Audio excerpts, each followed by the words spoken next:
Hi, I'm Ali Janes, in for Jamie Poisson.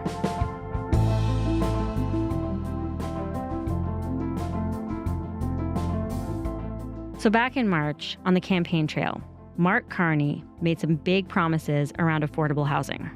Our goal is to double the pace of housing construction to almost 500,000 new homes every single year. Homes you can afford to buy. Homes that are more sustainable and cost less to live in. Homes made right here with Canadian ingenuity, Canadian labor, Canadian products, including mass timber. Now, just over 150 days into his time in office, we're finally getting a little bit more detail around how he plans to do that. On Monday, the Federal Housing Department released a document about the Build Canada Homes program, outlining their approach through consultations with builders and stakeholders. But meanwhile, a new report from the Canadian Mortgage and Housing Corporation, the CMHC, is forecasting that new housing starts will actually fall well into the next few years. That's against a backdrop of rising costs and other factors that are squeezing developers, while not necessarily making housing significantly more affordable for most Canadians. So the question might not even be, is Carney's plan going to work, but is it going to work fast enough? Today on the podcast, we've got Mike Moffat, a guy who watches housing in this country about as close as anyone can. He's a founding director of the Missing Middle Initiative at the University of Ottawa and the co-host of the podcast, Missing Middle.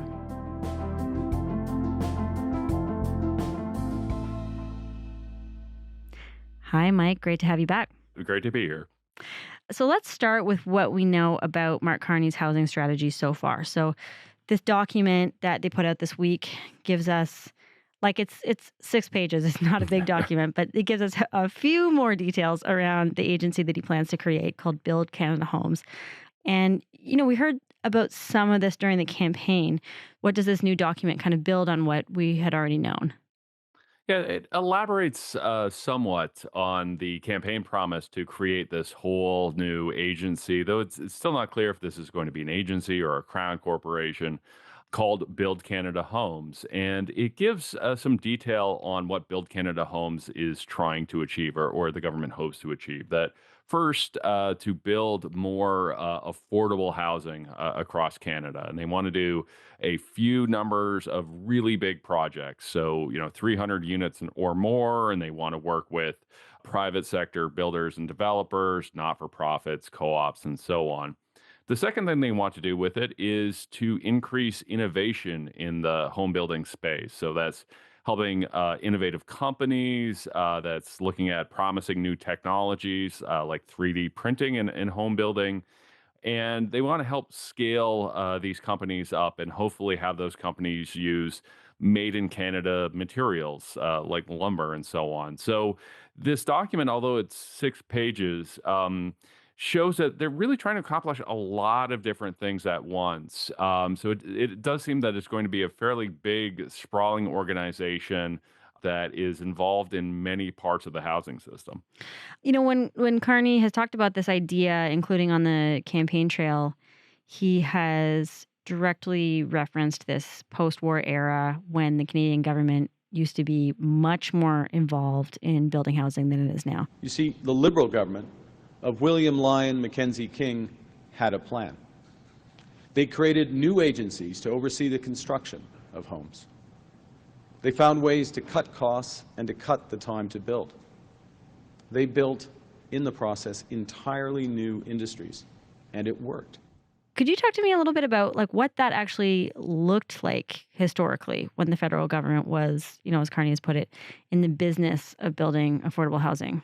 So right after the end of World War II, going into the early to mid 1950s, we had a massive housing shortage that we didn't really build much as a country during the war or during the Depression.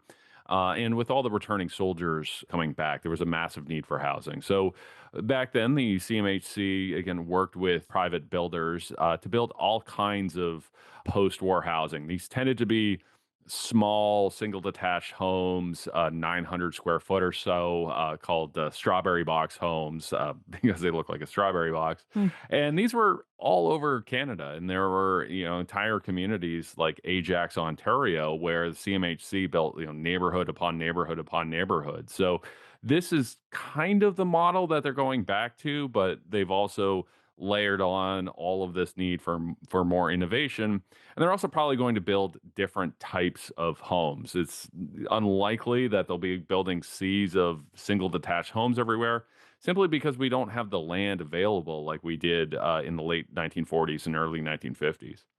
Right. I mean, just to put a few numbers to that, I grabbed some of this from the Tyee for context, but they wrote that between 1973 and 1994, Canada built or acquired around 16,000 nonprofit or co-op homes every year. Between 1994 and 2016, that number dropped to just 1,500 homes a year. So, like, just briefly, what happened? This was under Chrétien that we saw this kind of drop off a cliff, but what happened? Like, why did they stop doing that?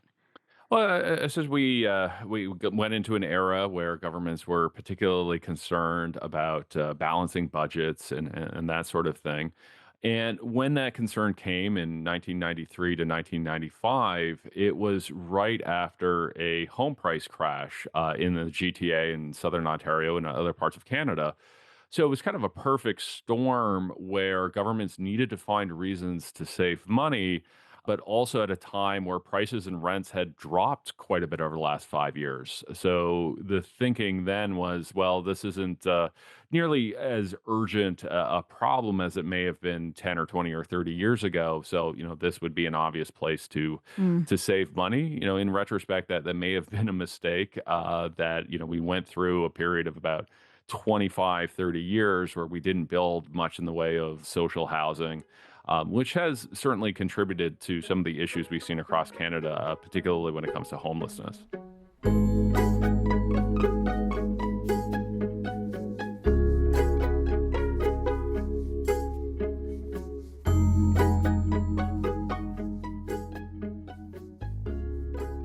So when he's talking about, getting back into this now, I mean, you mentioned obviously there's the constraint of less land, but like, what else might be different in terms of like the kind of constraints or challenges that they'd be going up against if they want to do what was happening in this kind of period between post-war to the 80s?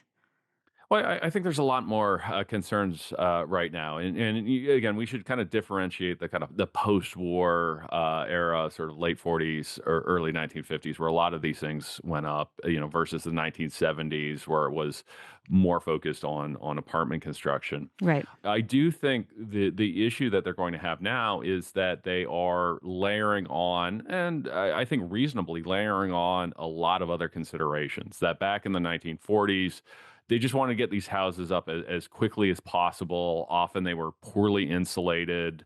There were issues around fire safety. They weren't at all concerned about sprawl.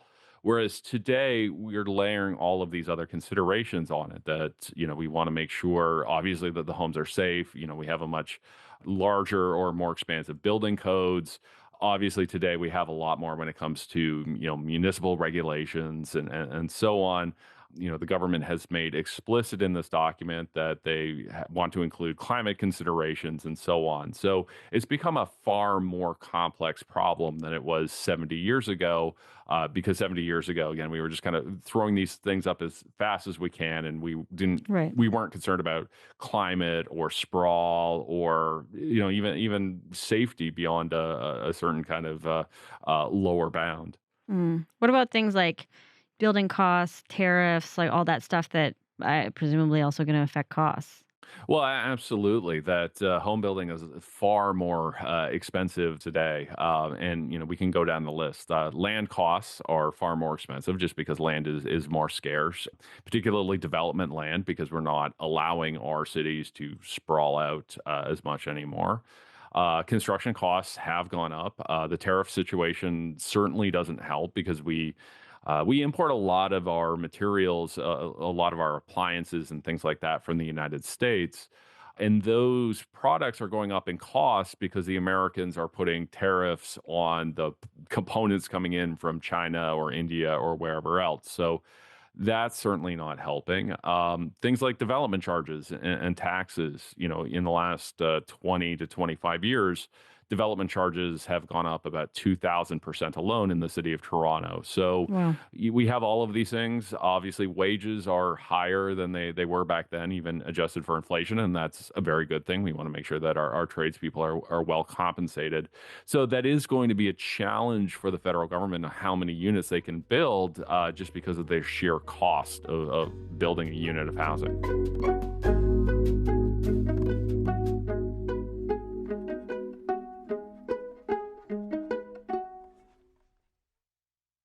Mr. Carney promised the fastest and biggest buildup of housing since the Second World War, that he would double home building. Since that time, home building has actually gone down in Canada, and according to his own housing agency, it will fall next year and the year after that. It will not even be... So, Conservative leader Pierre Poilievre has said that this is adding a bunch of unnecessary government bureaucracy when the solution should be just to essentially get out of the private sector's way. What do you make of that criticism? Well, I certainly think that, I think there's two components to it. That obviously there's an ideological component to it where, you can look at, having the private sector do more, having government do more, and, that kind of comes down to ideology.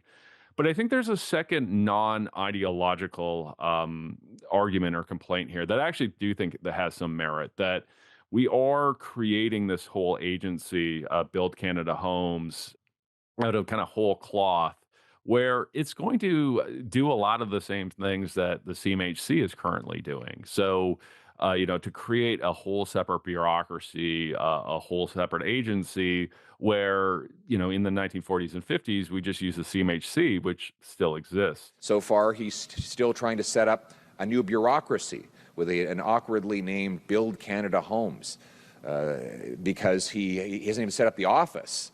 He hasn't built an office or built the bureaucracy yet, let alone built a single home. And I also think there's another legitimate concern here is that this agency, this Build Canada Homes, is trying to do too much. That all of the things that it wants to accomplish are all fine things, but they kind of work at odds with each other. So this agency is trying to create affordability, and they want to do a bunch of projects that have a lot of units, which is going to require them to work with the biggest builders and use the most traditional methods because that's what's cheapest and at scale.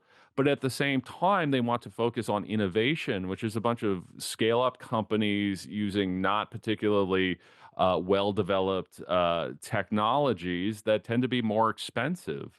So, there is a certain contradiction at the heart of BCH where, they want to do things that are, already at scale and affordable, but at the same time, they want to work with companies that are more expensive and haven't achieved that scale yet. Hmm. From what I'm understanding from it too, it seems like they're talking about a sort of more modern model of, private-public partnerships where, they're like either contracting private companies, giving them access to money. Is there a case where that ends up kind of being like, as it is with some projects, a kind of worst of both worlds where you create a bunch of new overheads, but still like ultimately end up running into the same kind of issues that the private sector does? Yeah, absolutely. That is a large concern here that these homes that are getting built in these projects, are at some level a form of a public-private partnership. Now, the document that put out by the federal government, has a lot of different models that they look at from, loans to equity sharing and so on. But you absolutely could get the worst of both worlds here, where you have the profit-oriented focus of private developers coupled with the bureaucracy and red tape and slow-moving of the government. So I think that is a real concern, and I think that is something that the federal government is going to have to navigate to try and get the best of both worlds and not the worst of both worlds.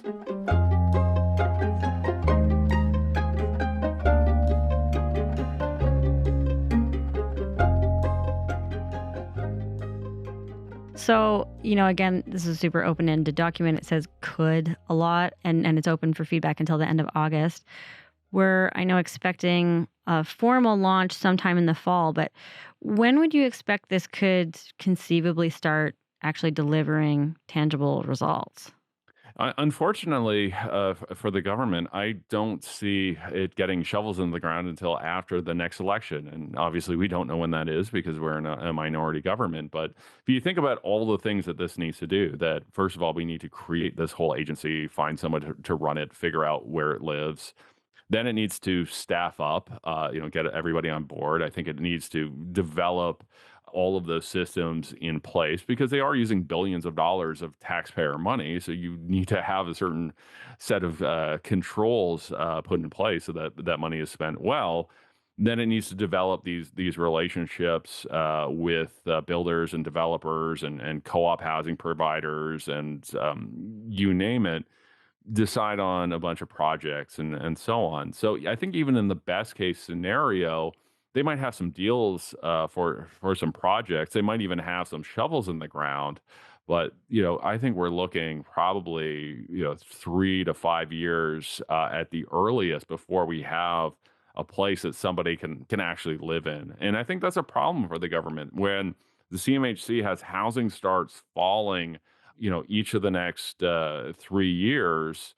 And at the same time, their landmark policy, even in the best case scenario where it goes perfectly and acts just as designed, isn't going to show results until 2028 at the earliest, and more likely not until the 2030s. Hmm. So you just mentioned this CMHC report that's talking about a slowdown in new housing starts over the next few years. They're also talking about kind of a general slowdown. So can you talk to me about, in a broader sense, like what are we seeing in Canadian housing right now? So it's essentially kind of a two-speed market that traditionally less expensive markets, which includes some larger cities like in Alberta and Quebec. They're still humming along and they're still doing relatively well. And we're seeing construction go up. And, in the first half of 2025, Alberta had more housing starts than Ontario, despite the fact that Ontario is several times larger. Hmm. Where we're seeing the weakness is in the Greater Toronto area, Greater Vancouver area, and a little bit maybe Southern Ontario and Lower Mainland BC. And basically, what's happened in those markets is that prices have fallen. Like in the GTA, they've fallen about 20% since the beginning of 2022. And to be clear, that's a very good thing. Prices and rents were far too high. We need them to come down to create affordability. But the challenge is all of the costs in home building have been flat or been going up, whether that's materials, development charges, and so on.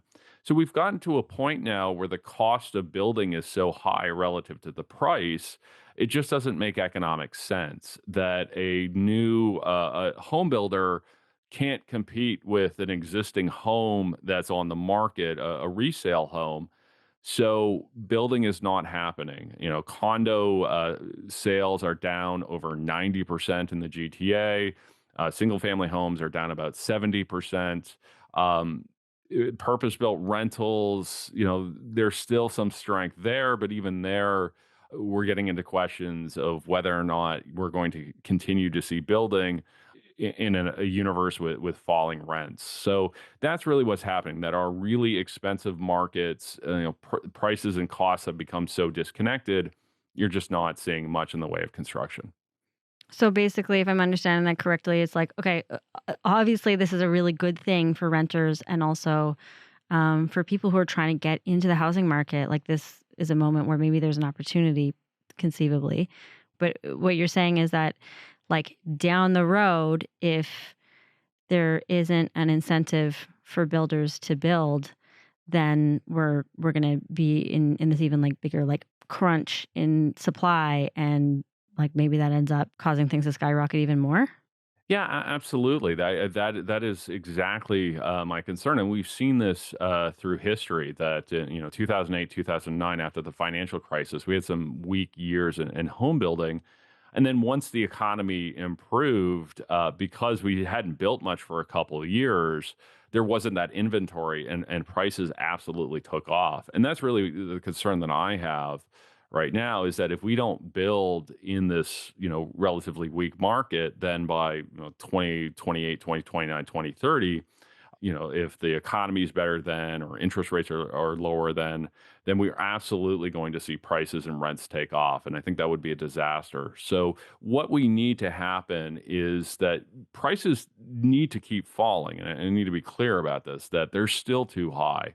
But the only way that you get robust home building is if those costs fall at the same rate or faster than prices. So I think that's where the focus needs to be, because that's the only way to have falling prices and robust home building is if you have substantially falling costs.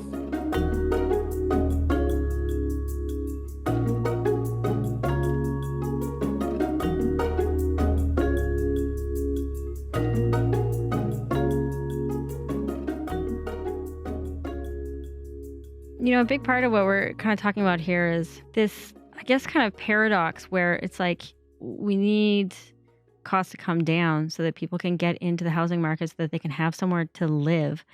But we're also in a situation where you've got so many homeowners who don't want to lose, like, all of their equity is tied up in their home. And I mean, I'm thinking about a couple months ago when Carney's new housing minister, former Vancouver Mayor Gregor Robertson, was asked if housing prices need to come down. And he said, No, I think that we need to deliver more supply, make sure the market is stable. It's a huge part of our economy. We need to be delivering more affordable housing. Which sounds good, but like, how is that even a coherent goal? Like, how realistic is it to, make housing more affordable without somehow not hurting the equity of people who own homes? Like, how are these two goals supposed to work together? Yeah, well, in other words, how can prices both go down and not go down? Like, how do you mean more affordable homes, but also not have housing prices go down? Like, I don't even understand how that makes sense. Yeah, the logic of it doesn't make sense, and that's always been the prevailing political wisdom. And Minister Robertson is not the first politician to give that answer. I think politicians should be questioning that logic, and we saw, in a response video to Minister Robertson's remarks, the conservative housing critic Scott Aitchison came out in a video and said, "Well, this is just wrong. Of course prices have to come down." According to a study done... maybe that's easier to say if you're in opposition, but they were still willing to say it. They weren't really pilloried for it. But one of the data points I like to point out is that home prices in the GTA have gone down about 20% since 2022. And this is a region that has reelected a provincial conservative government and reelected a federal liberal government since then. So, yeah, I do think there is a limit to the sort of the patience or how far you can go before existing homeowners start to scream. But I think that limit is farther than politicians realize or willing to admit. And we also have to realize that a lot of homeowners, and I put myself in this place, that, I'm 48 years old, and I've been a homeowner for over 20 years.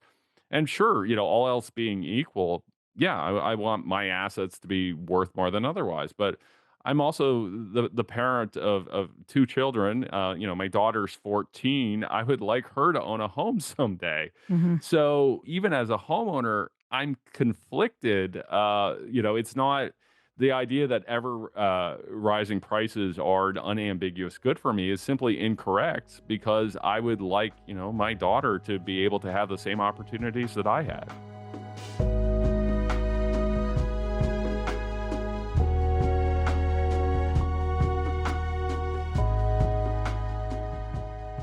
So I want to end by, talking about what you think is the way forward here. Obviously, a big thing for you is the idea of the missing middle, which is to say, affordable middle-class housing as opposed to like luxury teeny tiny condos or McMansions or whatever. And so do you think that this plan does enough to address not just the raw numbers of homes, but the variety of types of housing that this country needs? And if you see something lacking, like what would you like to see? Well, I think there needs to be more on the focus of the permission to actually build these things. And, that's one of the issues that the federal government's had for a while, whether it be with Build Canada Homes that they're developing or, with the CMHC catalog of housing designs, that there is interest in the federal government and, building things like fourplexes, building small apartments and so on. But these are constantly getting kind of blocked at the municipal level. There was a big debate in Toronto around legalizing sixplexes. Even though the city of Toronto had agreed, cut a deal with the federal government saying, yeah, we will do this as part of our housing accelerator funding. They didn't follow through. So I do think that the federal government's going to have to pay attention to that because they can come out with the best programs ever to finance, small scale apartments, make them affordable, make them climate friendly. But if you're not actually allowed to build them, or if it gets caught up in municipal red tape for extended periods of time, then all of those other things don't matter. So I think we need to see that. I think we need to allow for a more diverse type of buildings. One of the things I often hear is, people question, well, you look at Europe, families with kids live in these great apartment buildings, but why can't they in Canada? And the reason is all of those great European buildings, they're all illegal to build in Canada. And I think until we change that, we're not going to see the diversity of housing types we really need. So a lot of this really does come down to the provinces, even with zoning, per se, that there's no reason why we have to decide this at a municipal by municipal level. The province, it could be Ontario, any other province, could just pass a law saying, as a minimum, 4 or 6 units as of right everywhere. And the municipalities would have to follow it because municipalities are creatures of the province. So a lot of times, we heavily focus on the federal government and when it comes to housing, but most of the policy levers are actually with the province. All right. We'll leave it there. Mike, thank you so much. Yeah, thank you for having me.